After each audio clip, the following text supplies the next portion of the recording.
The difficulty is, with all of this humanism stuff, you've really got to know what you're talking about. You've really got to look into that which you are. And you do this via psychology. You become your own psychoanalyst. There's no other way around it, unless you want somebody else to tell you what you are. And that's never a good policy to adopt. You can go to a shrink and they can tell you this. You can go to another shrink and they can tell you that. Oh, you've got issues about this, or you've got issues about that. You work out what your own issues are. You know where you've come from. You know how you suffered. You know all of your life's history. And so on the basis of that, you've got good grounds then to start to try to work some stuff out. And so when you read psychology, and it's not even one of these stupid courses that you'll get through university. They don't teach you about real psychology. They'll teach you about a load of bullshit. If you want to know about real psychology, then you have to read the greats. You have to read everything that Jung has produced, everything that Freud has produced, everything that Adler's produced, everything that Fritz Perls has produced, everything that on and on and on. All of these psychologists that have written, and then go into the philosophy, because the philosophy will enable you to look at many different things in many different ways.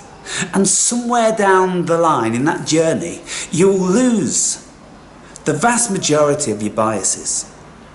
You will lose the vast majority of your preconceived perceptions on life. Because what you'll be doing is, you'll be breaking yourself down, dismantling yourself back down to ground zero. And you'll be starting again to look at what you are, because what you thought you were was just an illusion. And it is an illusion, and that's the thing. And so when people are looking, like at my videos, I try to do some sort of a survey, and I appeal to people to tell me how many of them have studied psychology, how many of you have read philosophy. Because if you haven't studied deep psychology, and if you haven't immersed yourself in philosophy, you're never going to get what I'm saying. You're going to be looking at me and thinking, Alan's fucked up.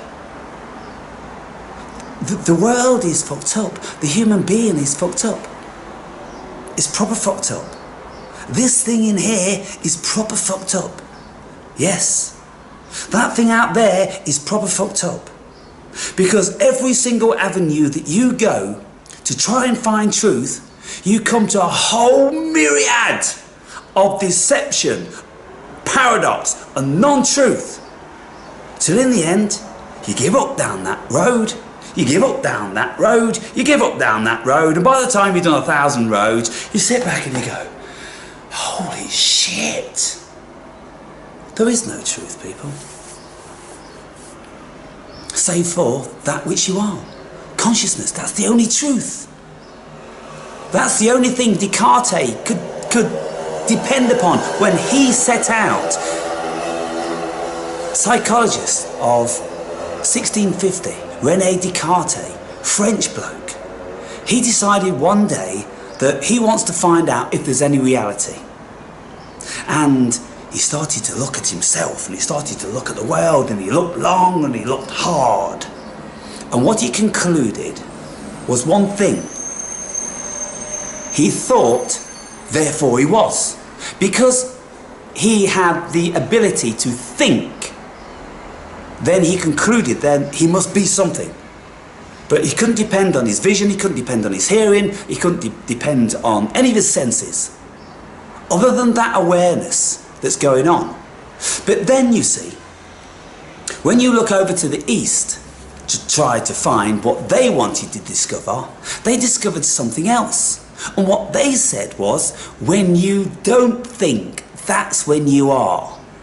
And that's much closer to the reality. You see, over in the West, it's all about thinking, the Industrial Revolution and producing and all this sort of stuff, and science. Whereas over in the East, they've spent thousands and thousands of years just pondering, observing this and this, and all that around, and questioning. They've not been looking at chemicals, and they've not been doing experiments, they've just been thinking.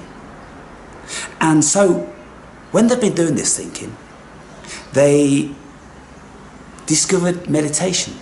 And when they discovered meditation, they discovered astral projection. And then also they discovered lucid dreaming. And then they've discovered many phenomena about the human being that scientists haven't got a clue at, because you can't put it in a petri dish. They know nothing about the real world. They just know about the matrixial, illusory world, you see. And so, the Buddhist said, when you don't think, that's when you are. What does that mean? It means when you're on a deep meditation and you don't have any awareness of the world or your body at all. You are not thinking at all. You are just in the awareness. When you're in that awareness, it's this arena which seems somehow to be filled with everything. Only there's nothing there. It appears to be vacuous. Your mind, which you think is in your brain, expands to the length and breadth of the universe. And it encompasses everything.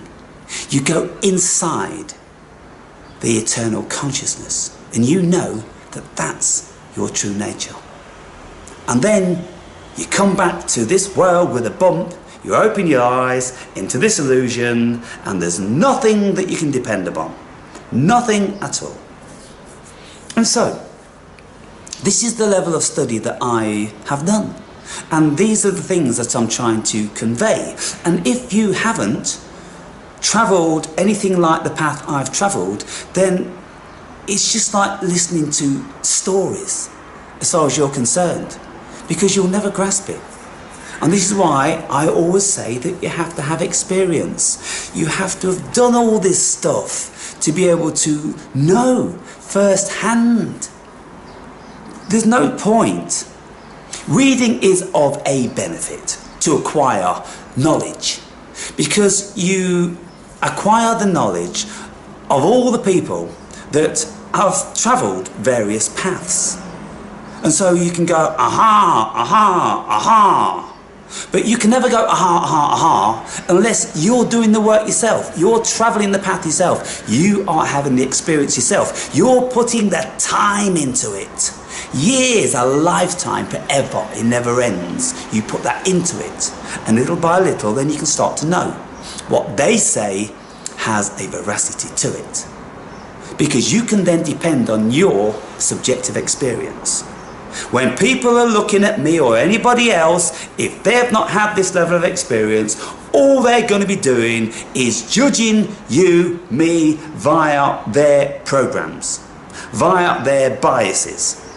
And when I say stuff to get through to you and you don't like it, so then you project onto me that you don't like me. Wrong thing to do. If you are feeling offended about the things I say, it's because I've touched something in you that deep down you know to be true. But the ego wants to deny it. That's not true. He's lying. I hate him. I hate it when he's like this. Why? What have I said? What have I touched upon? This is why I've always welcomed anybody to say whatever you want about me. I'll listen to it. I'll think about it. I'll reason with it. I'll accept some of it, and I'll reject some of it. I'll learn from some of it, and I won't learn from some of it. But if we keep open then that's when we're going to have the opportunity to learn. And every time we're offended, it's just because we've got certain programs. People, things and scenarios have told the ego, I don't like that. Why don't you like it, ego? You're a fool, you know? This is how you have to speak to the ego. You have to go, ego, mostly you're a fool. Because you've got all these misconceptions and preconceptions and biases going on. Because you're about your own self-preservation. Because somehow this ego, like a parasite it appears, has attached to this human body and become the operating system over and above that of the heart. You see? That's over and above that of instinct. And so you can forgive the ego for a certain facet of it because it's naive. What it does is it looks around, and it's on red alert all the time. It's all about self-preservation, self-preservation. It's never got over that. It needs to have this self-preservation, you see. And we think that that's it. Some instances, of course, the ego's self-preservation is valid. But what we have to do, we have to override the instinctual thing of the ego with a rational mind. It's a bit like if we see a snake, snake! Throughout millennia, the ego has been embodied with a fear for snakes. But what we do is thinking people, we look at the snake and we go, hang on, is there a requirement for me to be afraid of that snake? Is it venomous? First of all, what do I know about snakes? If I don't know anything about snakes, then it's wise that I avoid it. I don't need to be afraid of it. I don't need to start sweating. I don't need to run a mile. I just need to be aware and think, well, until I know something about that snake, I'm going to be in avoidance of it. You see, this is what we have to do all the time with everything. We have to assess everything at every given moment of the day. If we walk through our lives and we approach every scenario as if it's the first time, then we won't be carrying all of our biases with us. If we don't approach a scenario as if it's the first time, then we won't have the level of awareness, because the ego will take over and it'll go, I know about this, this is this and that's that. And it's assuming that it knows. And so you'll be settled then with the assumptions that the ego is putting forward. You go, okay, I know this and I know that. And you'll never look at anything else. You'll never learn anything else. You'll never discover anything else. And this is the whole thing, you see, about when you become a practiced meditator. You set the ego aside and the ego becomes diminished. Oh, it hasn't in you, Aaron. We'll get to that. The ego becomes diminished in that it isn't always at the forefront of your mind. You calm it down and you walk around this world with a calmness and an openness, and the internal dialogue is almost diminished. And so what you do is then you're looking at the world as if through a child's eyes. And when you do that, you notice much, much more. Because if the ego's driving you, the ego thinks it's seen it all before. There's nothing interesting there, nothing interesting there. I want to do this, I want to do that. And this is how most people live their lives, isn't it? Always projecting themselves into some sort of objective that they've got. Objective. They want to go here, they want to go do that. And then they'll go through a whole country without ever seeing any of it. Because they think whatever they're going for is over there somewhere. Looking for this, which is going to be satiating them. But if they stopped for a moment and felt, what do I feel like? I feel really calm. It's a beautiful thing. What am I thinking about? I'm thinking about nothing other than the words that are coming forward. And it's kind of like I don't even have to think about the words. They come like they're being channeled. I'm not thinking, oh, what am I going to say next? What am I going to say next? You see, I'm speaking so fluidly, I can do it forever and ever and ever.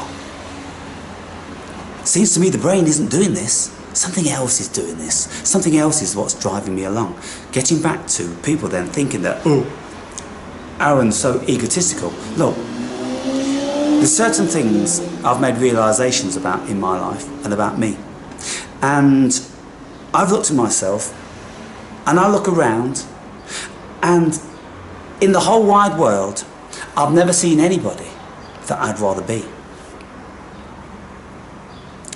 Can you say that? Can you say that you have never ever seen anybody, doesn't matter how rich or famous or powerful, that you'd rather be than you? It's never been the case with me. I've often thought about the life of Brad Pitt and all these famous film stars and this, that and the other, and I've resigned that no way would I want to swap their lives for mine, for many reasons. And so I'm content with what I am. Whatever my ego is, it serves me. And if on occasion it doesn't enable me to make a connection with other people, then that's serving me also. Because it's repelling certain people, because they're not going to be conducive with my ego, you see.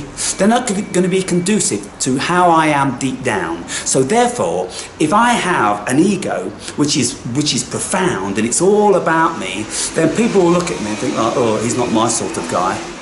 You know, I wouldn't get on with him. Okay, great. That's saved us time and effort, hasn't it? You see, it's a bit like when you look at a bumblebee with the red and black stripes on it. Well, anything in nature which has great colour like that in an animal is generally for a reason. It's kind of like, stay away from them, or be cautious of them. Get to know them, yeah, because they're a wonderful creature, but don't be making assumptions about them. And tread a bit carefully, be cautious, you see. So this is the thing. And so with my essence of what I am, I'm open. And when people are within my presence for a few hours, they can pretty well see what I am. I'm not hiding no shit. I'm not ashamed of anything. I'm not afraid of anything. I'm not disgusted by anything. It's all out. What you see is what you get. You would think there'd be a market for that. You would think it'd be bigger than it actually is. But people like me scare people. The reason why is because they don't have the inner strength to be able to be as free as I am. They've got all this stuff inside. They've got insecurities, lack of knowledge and lack of wisdom and lack of strength and all this sort of thing. And so to be around somebody like me is a challenge. But you see, I'm giving people the challenge. I've give, let's say, 15,000 subscribers the challenge. Do you want to get to know me? Do you think you could be friends with me? This many have took the challenge. But this is it, you see. It's a numbers game. The numbers are always small. And so I'm happy with that. But I'll keep going to see if there's another handful to come out of it within the next 5 years. Some deep, meaningful relationships. People who have watched me for a long time and have made up their minds. I could get along with him, and I'm pretty sure he could get along with me, because we're very similar, you see. So this is why I'm doing what I do. And so I hope that's answered some of your questions. If you've got any more, feel free. Got any questions? Anybody got any questions?